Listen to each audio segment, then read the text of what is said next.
Good evening. This is Miss Jill Louise Starr, and I'm glad that you could join me tonight because I'm going to be discussing a very important subject as to why an Al Qaeda agent operative bought his ticket to fly a plane into the Twin Towers and enact the terrorist attack against the United States on 9/11 on that fateful day at my former college, William Patterson University of New Jersey in Wayne, New Jersey, United States of America.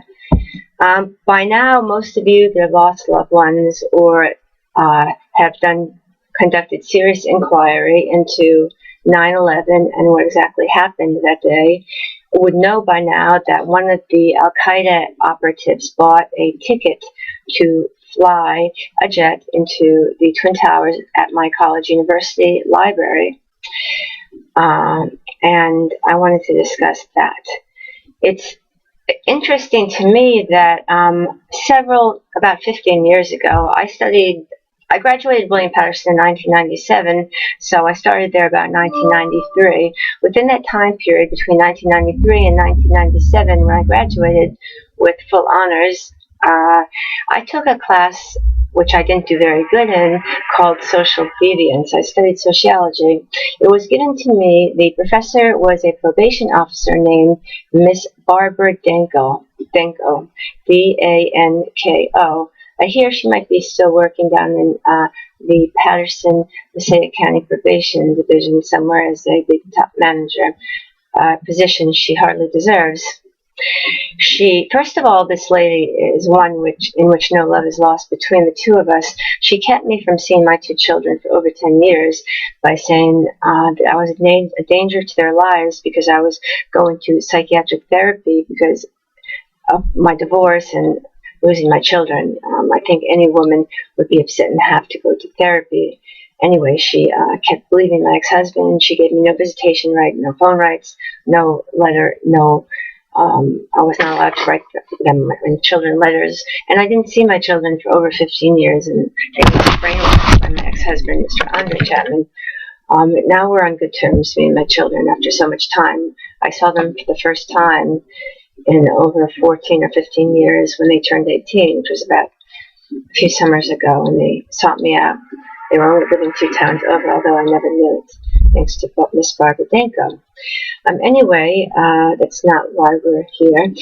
What's most interesting is when I took that class, Social Deviance, from Miss Danko, she gave me a C- or D, a very bad grade on the paper I wrote for my final exam, which was something bad is going to happen at this university. There's going to be a terrorist attack, serious white-collar crime, or something if the university does not immediately start using some identification in the computer rooms and the libraries, wherever people can access computers.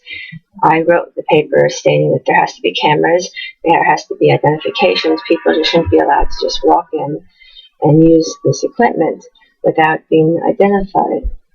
And that's exactly why an Al Qaeda agent bought a ticket at William Patterson University in Wayne, New Jersey.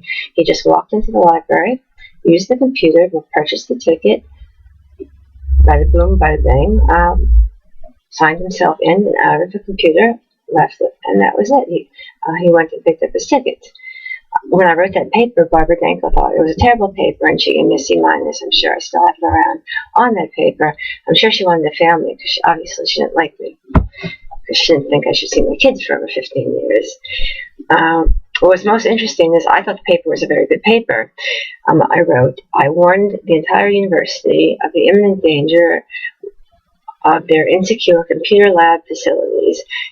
In my term paper estimation, I warned the college and the computer lab and the library that the student employees should sufficiently identify all persons that enter the facilities to use the computer equipment, or else something horrible was going to happen one day, which it did on 9/11. When one of the 9/11 Al Qaeda agents actively attacking the World Trade Center Twin Towers bought the airline ticket at my former college by merely strolling into the insecure computer science facilities of college, buying the ticket, and, like I said, walking out. Inquiring minds would like to know, Ms. Stanko, if you're still working in Paterson, New Jersey as a manager, top gun at the probation department, why didn't you think that paper had any credence to what was happening regarding Al-Qaeda and imminent terrorist attacks, which occurred at 9/11 today?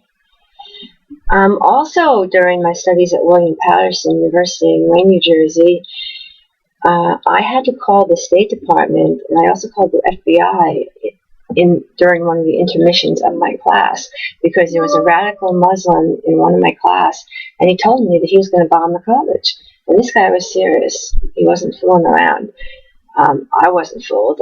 I took him very seriously. I mean, I went to call the State Department in Washington, D.C., the FBI, this tried to do the CIA, all on a 10-minute break to tell them there's a guy in here, I don't know his name, but he intends to blow up this college.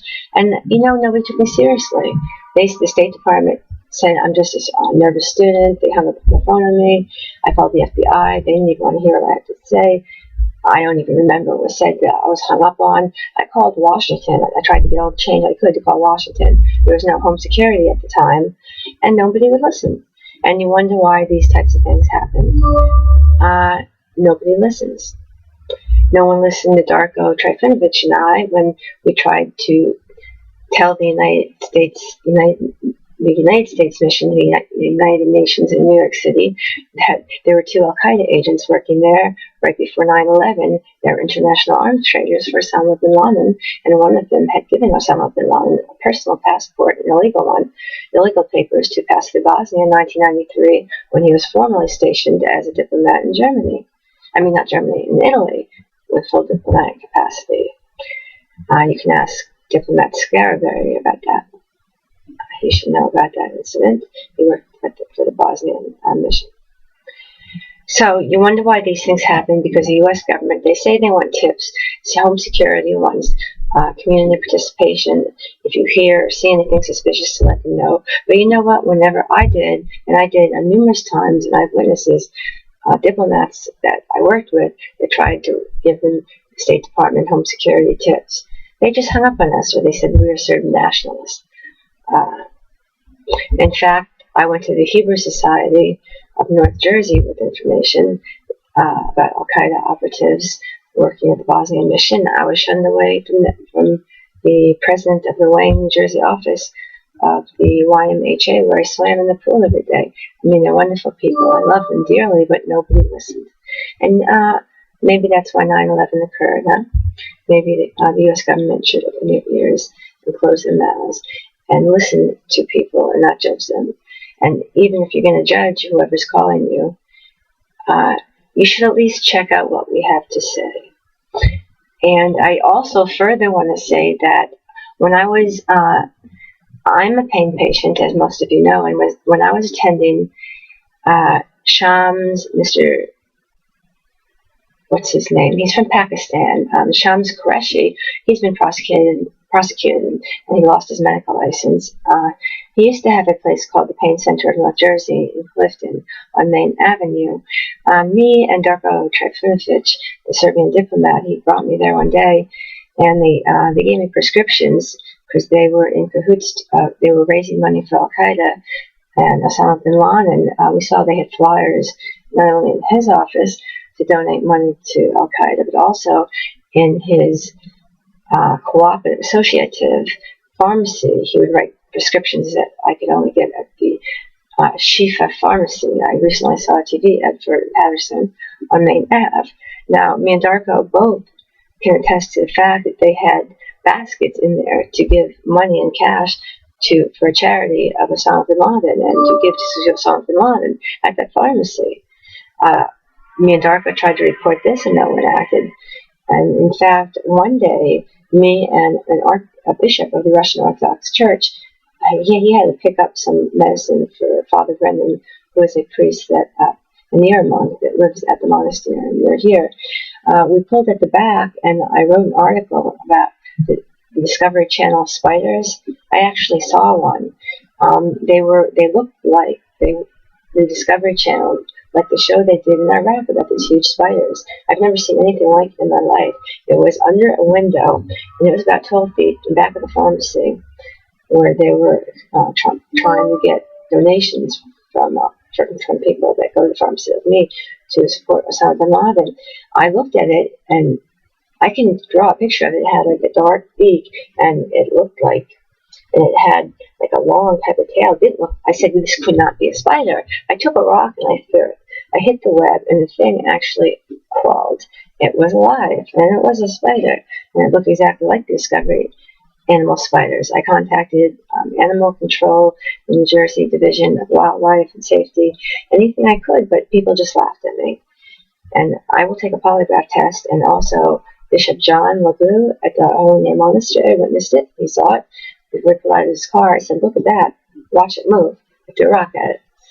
He couldn't believe it. So I think the U.S. government and Home Security should open their ears more on this Janet Tano. I really think she doesn't even deserve her own job. I would be much more better at it. Thank you, and have a good evening.